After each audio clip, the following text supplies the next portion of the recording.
Oi, pessoal! Hoje eu tô aqui para falar um pouquinho para vocês sobre como criamos estados emocionais através das nossas palavras. Talvez você já tenha visto outros vídeos por aqui em que eu falei sobre como criamos estados emocionais através de outras duas potências. Uma através da nossa fisiologia, de como está o nosso corpo, da nossa linguagem corporal, que eu associei então à nossa lua no nosso mapa astral. E outro vídeo que eu fiz falando de como criamos estados emocionais através da nossa disposição mental, do nosso foco, e associei isso então ao Mercúrio no nosso mapa astral. Se você não assistiu esses vídeos, eu vou deixar eles aqui na descrição, tá? Para vocês poderem assistir. Então, o que acontece?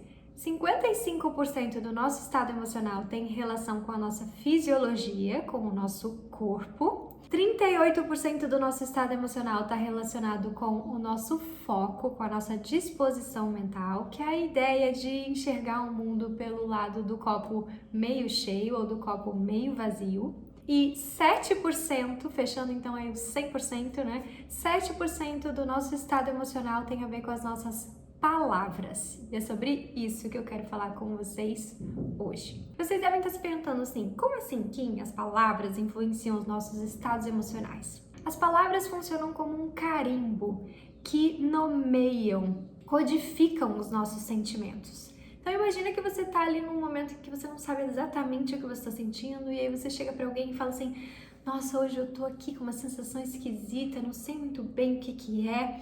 E aí a pessoa que tá ao seu lado vai lá e fala assim, ansiedade.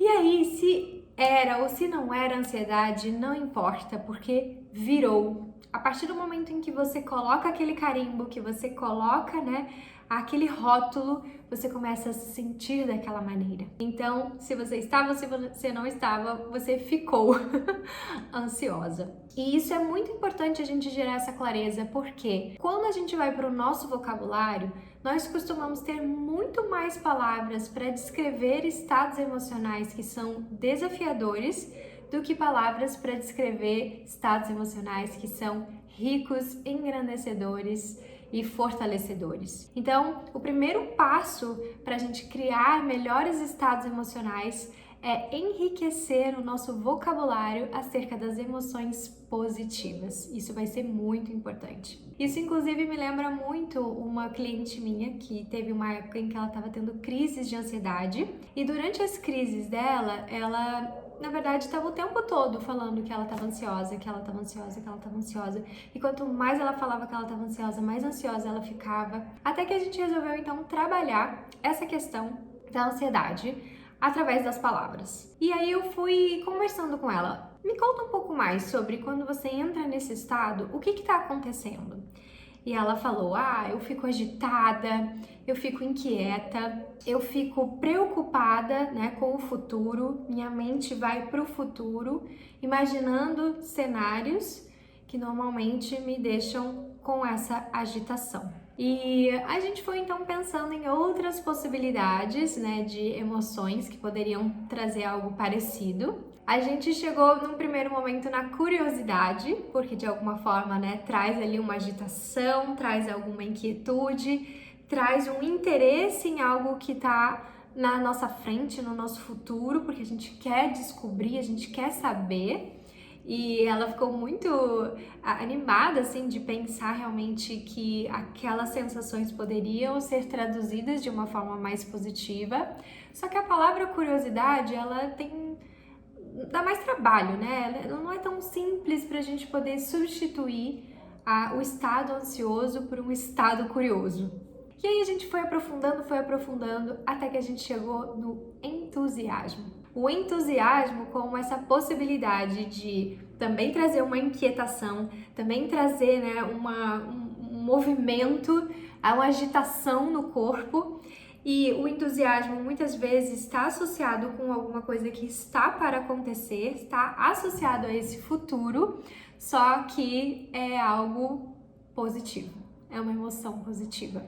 E ela então começou a substituir todo momento em que ela iria dizer que ela estava ansiosa, ela começou a substituir isso por estar entusiasmada. E isso junto com várias outras coisas, né, pessoal?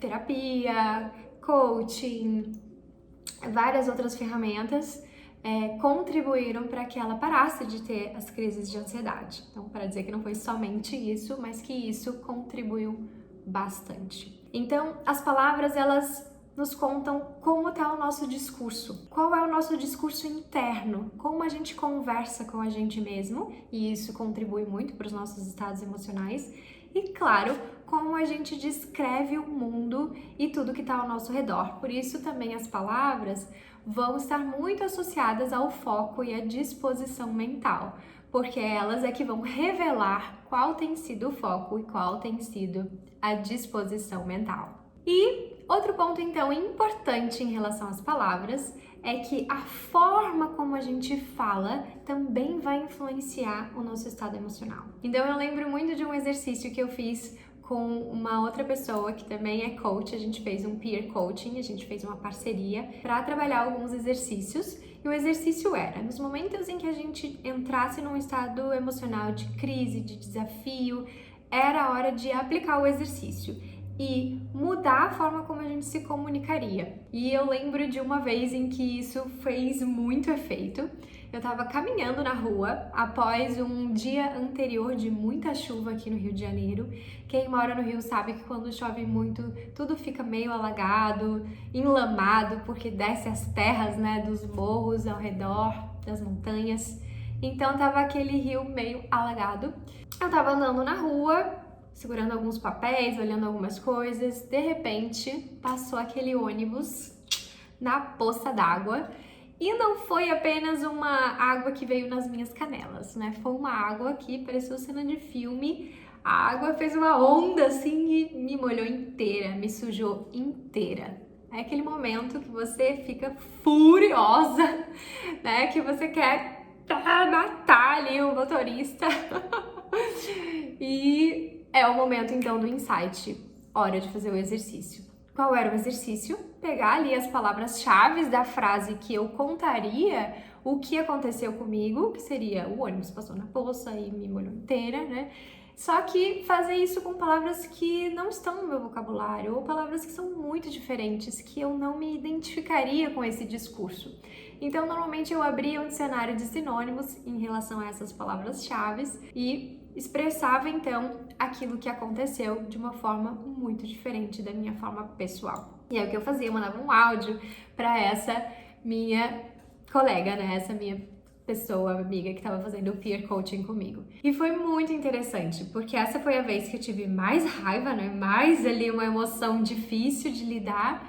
E quando eu mandei o áudio para ela, então, falando com essas palavras super diferentes, isso contribuiu para uma mudança no estado emocional ali direta, porque eu comecei a rir, ficou muito engraçado o áudio. Eu nem me lembro e nem consigo reproduzir a forma como eu descrevi o que aconteceu comigo, mas usei palavras como condutor, né, o condutor do transporte coletivo, enfim, várias palavras que eu não utilizaria comumente para falar isso para uma amiga. E aquilo gerou um processo então de sair de um estado de raiva para um estado de alegria, de riso e de gargalhadas.